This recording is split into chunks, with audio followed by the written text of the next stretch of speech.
All right, this is your test and quiz corrections how-to. This is for all tests and quizzes over the course of the year, just to distinguish between a test and a quiz. A test is summative, a quiz is formative. Quizzes are never bumped up to summative and tests are never formative. So that's the terminology for the course as I use it. So I'm going to explain to you what you need to do to restore points on a test or a quiz via corrections.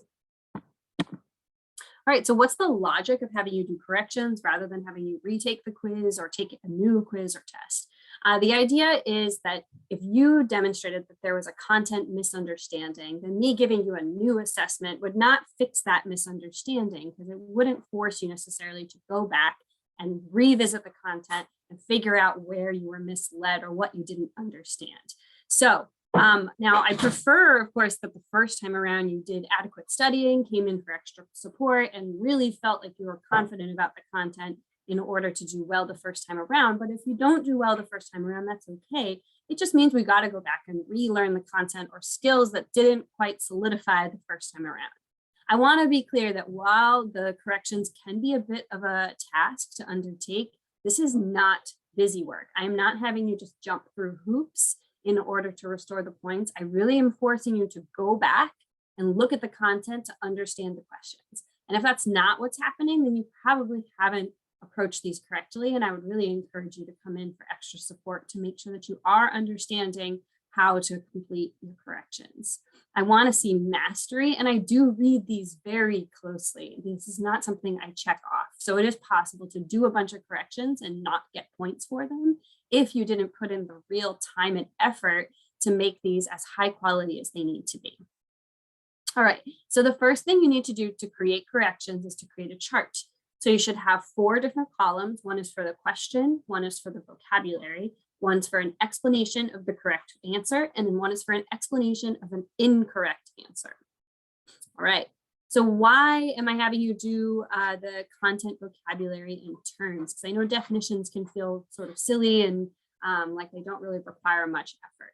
Well, the problem is that oftentimes vocabulary is the sticking point in trying to understand a question. So if you don't understand the core vocabulary of a question, there's no real way to decode what the question is asking you. And so I want you to go back, identify any terms that you may not actually know. These could be content terms, but sometimes they're not content terms. Sometimes they're just a piece of general vocabulary that you aren't sure about. That happens a lot, especially with AP classes, for instance, where they're trying to use those like high quality SAT level words.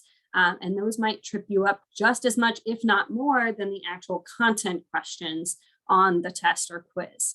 So you're going to go back and identify any of those terms and define them for yourself. You should be looking for high quality definitions that really help you to understand the term. And if you're having trouble finding those, you should be coming to see me. All right, so here's a sample question. This is not going to be relevant for all classes. It's about World War II. Feel free to read through the question here, but it's about appeasement of the Nazis during World War II. The first answer is essentially suggesting that a good example of appeasement would be Germans feeling resentful about the terms of the Treaty of Versailles. And the second answer, the correct one, suggests that what appeasement really is other countries giving Hitler some territory in order to stop World War II from happening, obviously unsuccessfully. Now, there is some vocabulary in here that you need to know in order to understand this question. So first off, you definitely need to know what appeasement is. That's the subject of the question.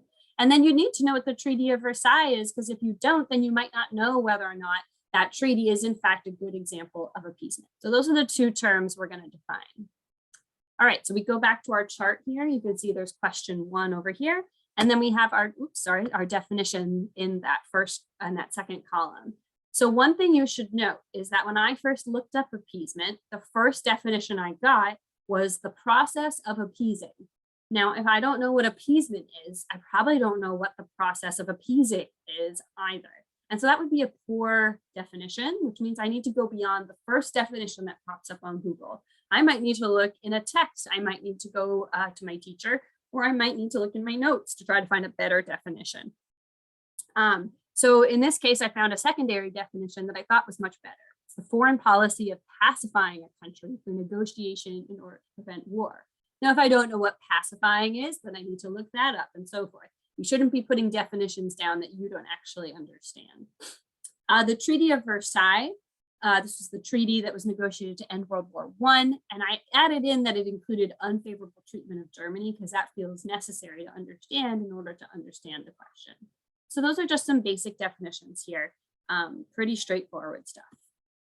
All right, here's where we get to the more complex elements of the corrections. We need to explain the correct answer. So what does that mean? You cannot just explain that the correct answer is right because it's right. You need to explain the logic of the question by going back and looking at any key background information that would assist us in understanding why that is the right answer for this question.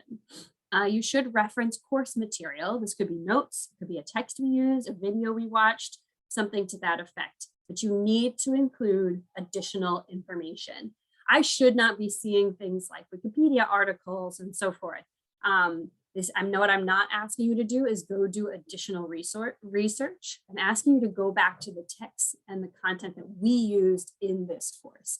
Because when I give you an assessment, I'm not assessing your knowledge of all the things there are to know in the universe. I'm assessing your knowledge of what we have studied together in class. So that's why I'm looking for you to reference the text and the information that we've covered in class. And again, if you need help figuring out where you might find that information, I am here as a resource. All right, so here's that same sample question. Now let's look at how we might explain why B is the correct answer. Well, in order to understand why the correct answer is this idea that European states allowed Hitler to take over territory, one good piece of background information would be to know about British Prime Minister Neville Chamberlain, because he was sort of the poster child for appeasement. He's going to get together with Hitler many times over the course of those several years leading to World War II, and he's going to keep giving in to Hitler and giving him more and more territory. But we might want to give a specific example to really show that we understand how this was something that was happening at the time. So you might specifically mention that when Neville Chamberlain and Hitler met at the Munich conference, Hitler was given the Sudetenland.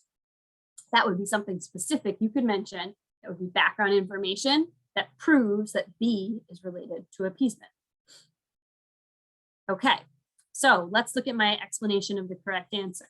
One thing I want you to take note of is that in sentence 2, I started with, on slide 3 of my World War II notes, it states that Neville Chamberlain, blah, blah, blah, blah, blah.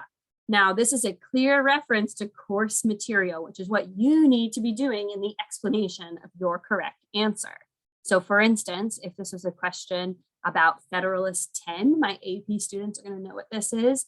Okay, if this was a question about Fed 10, then you might say, this one's James Madison. Yeah, James Madison states that, quote, and you might give a quote from the document.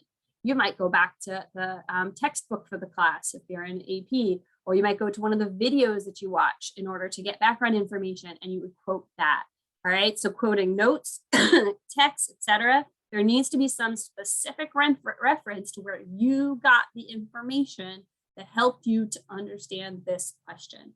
I need to be clear, if that is not included, then you do not get all the points restored on this question. The whole point of the corrections is that you go back to the content to fix the misunderstanding. Okay. Let's look at the last part, explaining the incorrect answer. So this is our same question. So we need to explain in this one why A doesn't work. And we might mention why the Treaty of Versailles does not actually relate to appeasement. Okay, sorry, I put these in the wrong order. So I'm going to go over this and then maybe go back. So the point of explaining your incorrect answer is not to explain why you got it wrong, but why the answer is wrong. So you're explaining why the logic of the question does not match with the answer. You cannot just state that the answer is wrong because it is not right, right? There really needs to be some explanation about why this doesn't work for this specific question. Because in this case, the answer itself is a true statement. It's just not related to the question. And it doesn't help me if you just explain what was going on with you, that explains why you got it wrong. So for instance, I do not want to see explanations that include things like, well, I was just really tired, or I just forgot to study this part of my notes, or I just really didn't read the question right. That's not helpful. Not even for me, but for you. So the whole idea here is for you to achieve content mastery, and you explaining what was going on with you doesn't help you achieve content mastery. All right, so I'm going to go back here.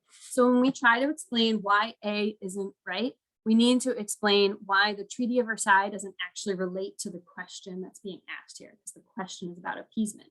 So again, A is a completely true statement. It's just not related to the question. And so we don't want to go off on it like, well, actually, the Treaty of Versailles isn't even relevant to this. No, it is very relevant. It's just not quite relevant to this question. All right, so let's take a look at our final column here. So the explanation of the incorrect answer might say something like, the Treaty of Versailles blamed Germany for World War I and punished them by taking their territory and blaming them for the war. So I'm giving background information in that first part. And this is the opposite of appeasement and is why that treaty was a major cause of World War II. All right, so there I'm explaining why the logic of the answer doesn't work for this specific question. So you've got background information in here, and then you've got some explanation of how it doesn't work for the question at hand. So the explanations of the incorrect answers don't always follow the same format, because depending on, I mean, sometimes the problem is that the answer is in fact completely incorrect, in which case you should explain why, for instance, maybe a piece of vocabulary was wrong. So if that had, instead of said the Treaty of Versailles, that had said the Treaty of Paris, you might have said the Treaty of Paris had nothing to do with this period of history, right? The Treaty of Paris is, well, there's lots of Treaty of Parises, they end all kinds of wars, including, the American Revolution. But yeah, you don't want to explain that. You don't want to necessarily have to just say like, well, it's relevant, because it's not relevant, if that's the case. So depending on what the type of incorrect answer is, you want to make that relevant in your explanation. Okay. So did that feel like a lot? If it did, I'm sorry. I promise you that the first time you do them, they'll be challenging. And then after that, you'll kind of get the hang of it. It's really not as bad as all that. And again, you always have me as a support. I really want you to achieve mastery of all the content that we cover. And so if you ever need support, I'm there in W4 or after school if we schedule a time to help you out. All right, have a wonderful afternoon or morning, or whenever you're watching this evening, middle of the night, and I'll talk to you guys soon.